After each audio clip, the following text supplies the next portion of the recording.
Bonjour à tous, c'est Alex, préparateur physique et praticien sophrologue et bienvenue sur la chaîne Le Corps Libre.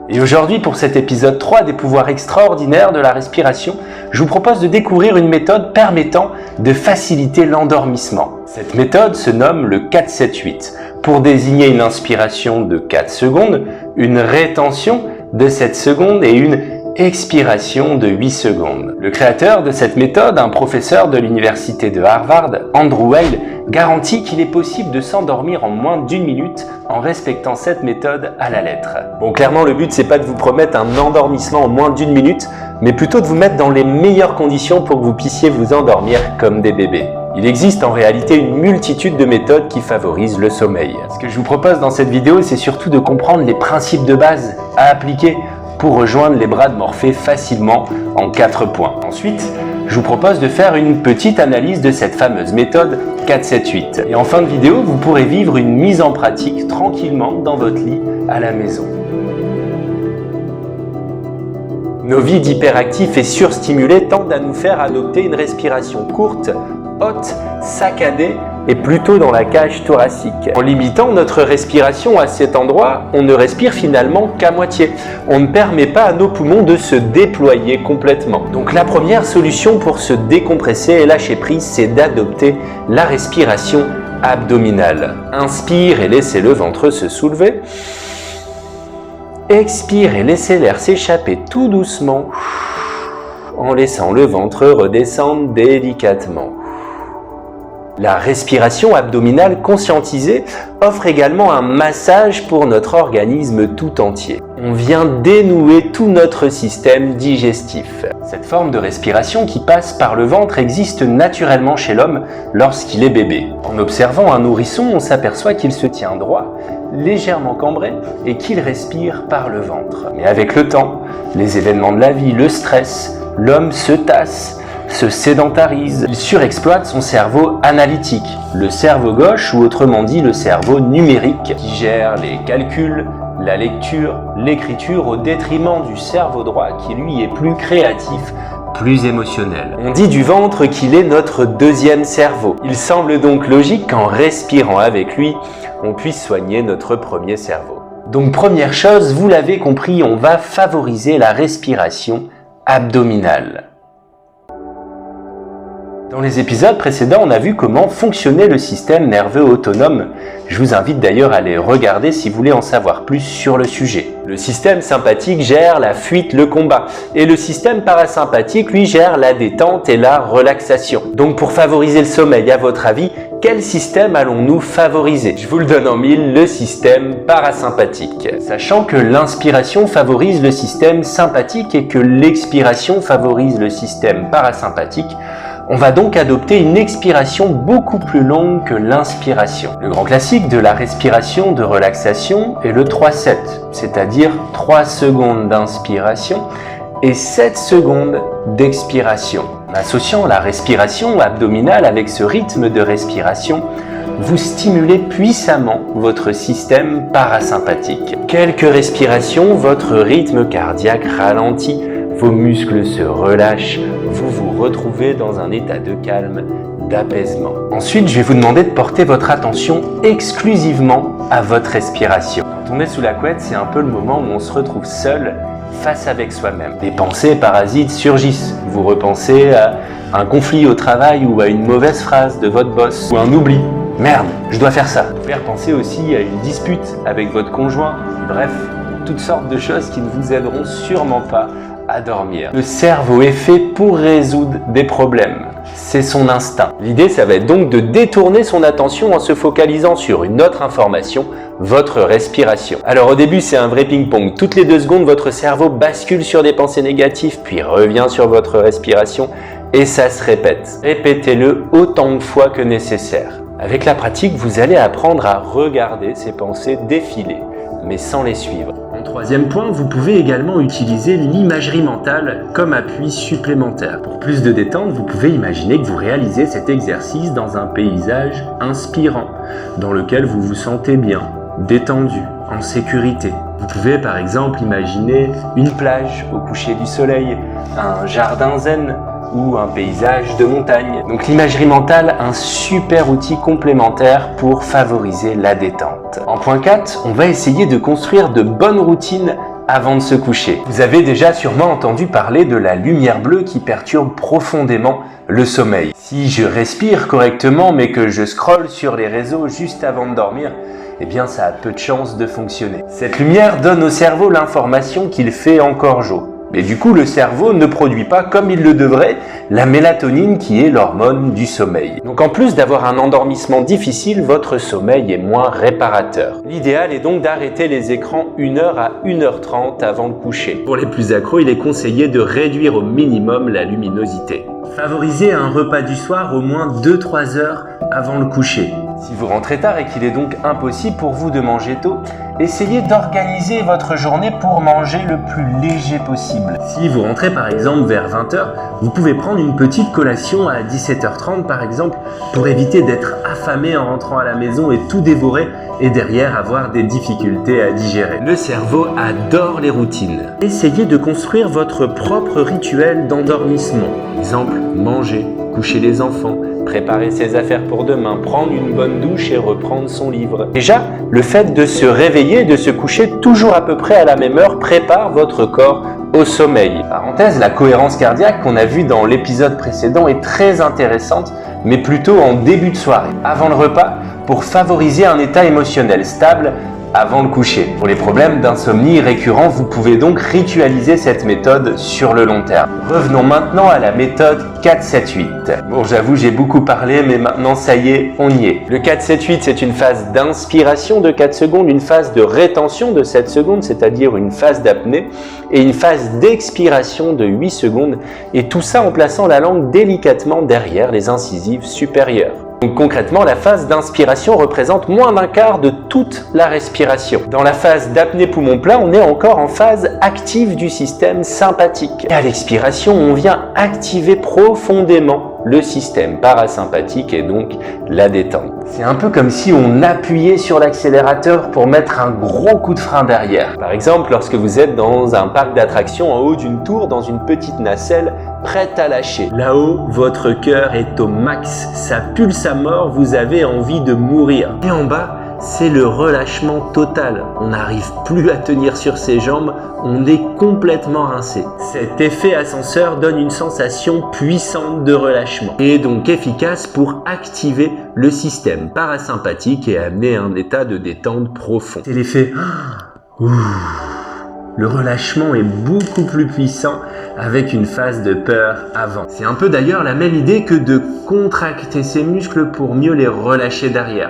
Vous avez sûrement entendu parler de cette méthode de relaxation, j'y consacrerai une vidéo. Et l'histoire de la langue dans tout ça. Le placement de la langue est une technique tirée du yoga de façon à détourner un peu plus l'attention et de ce fait de faciliter le centrage sur votre respiration. Pour la pratique qu'on va vivre ensemble maintenant, je vous propose de laisser cette consigne de côté pour éviter d'avoir trop d'informations pour une première. Pour éviter de vous sortir de votre confort à la fin de la pratique, j'en profite déjà pour vous remercier d'avoir regardé ce 3e épisode et en espérant qu'il vous a plu. Dans l'épisode 4, on verra ensemble une méthode efficace pour s'activer grâce à la respiration. N'hésitez pas à liker et à faire un petit retour dans l'espace commentaire. N'hésitez pas à vous abonner à la chaîne pour être informé sur la sortie des prochains épisodes. Vous pouvez toujours me retrouver en coaching visio en petit groupe avec correction des postures en direct. Je vous mets le lien dans la description. Place à la pratique, prenez soin de vous. Ok, parfait. Pour démarrer l'exercice, installez-vous confortablement en position allongée au fond de votre lit. Remontez la couette jusqu'au menton et fermez les yeux. À présent, laissez-vous simplement guider par ma voix. Prenez conscience de votre corps, bien détendu, sans aucune tension, de sa position dans votre lit. Laissez maintenant votre mental s'apaiser et se relaxer. Si à un moment donné, votre pensée part sur autre chose, laissez-la revenir simplement à l'exercice. Si des émotions, des sensations physiques émergent, laissez-les venir telles qu'elles se présentent, sans jugement. Accueillez-les avec bienveillance.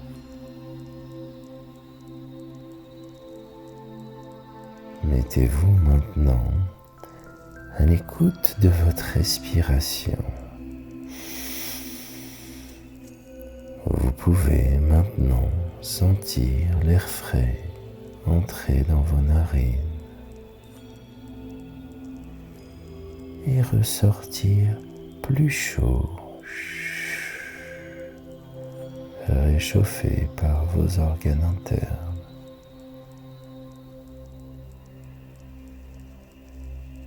Prenez pleinement conscience de votre corps confortablement installé, détendu et délacé, comme dans un petit cocon agréable. Quand je vous le dirai, vous prendrez une grande inspiration en suivant mon tempo. Puis vous bloquerez votre respiration pour expirer longuement ensuite. Très bien. Inspire et en laissant le ventre monter, bloque.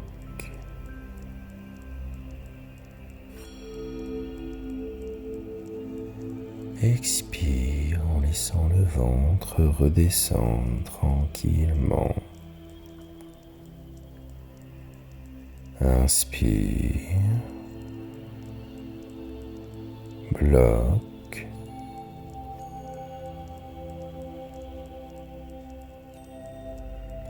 expire en laissant l'air s'échapper tranquillement. Inspire, bloque,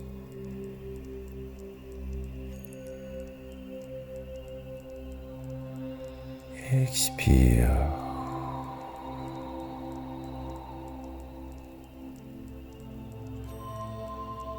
Inspire, bloque,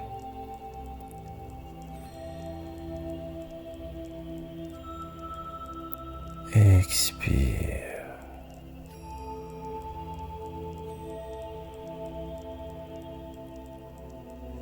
Inspire, bloque,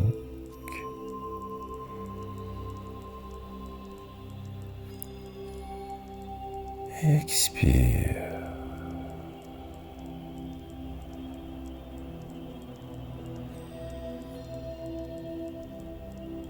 Votre respiration peut maintenant reprendre son rythme naturel.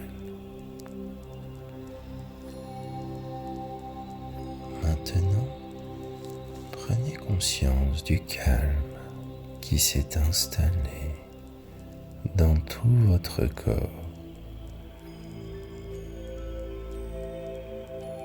Essayez de ressentir votre rythme cardiaque. Les battements sont devenus plus lents, plus réguliers. Effectuez une pause pour suspendre ce moment. Prenez bien le temps de ressentir cette détente.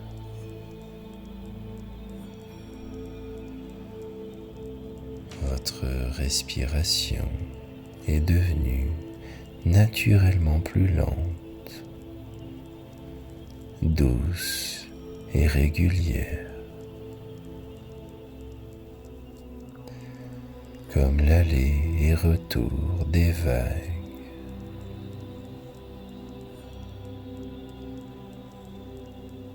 Profitez de ce moment, de cette respiration plus calme, plus profonde.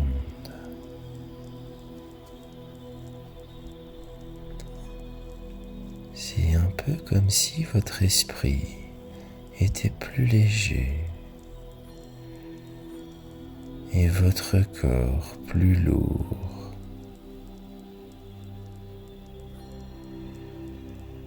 Portez votre attention sur cette lourdeur de votre corps, la tête, les épaules, les bras, le dos, les jambes. Cette lourdeur est simplement signe que tout votre corps est parfaitement relâché et détendu.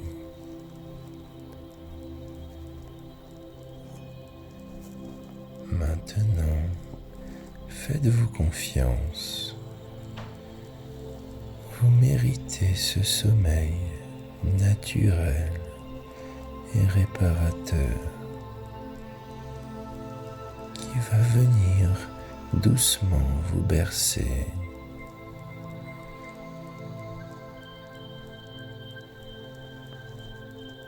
Vous êtes dans la position la plus agréable qui soit. Dans votre petit cocon confortable, sécurisant.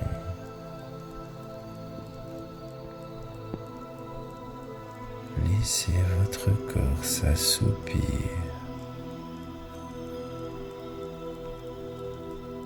Laissez le sommeil vous porter tranquillement, naturellement.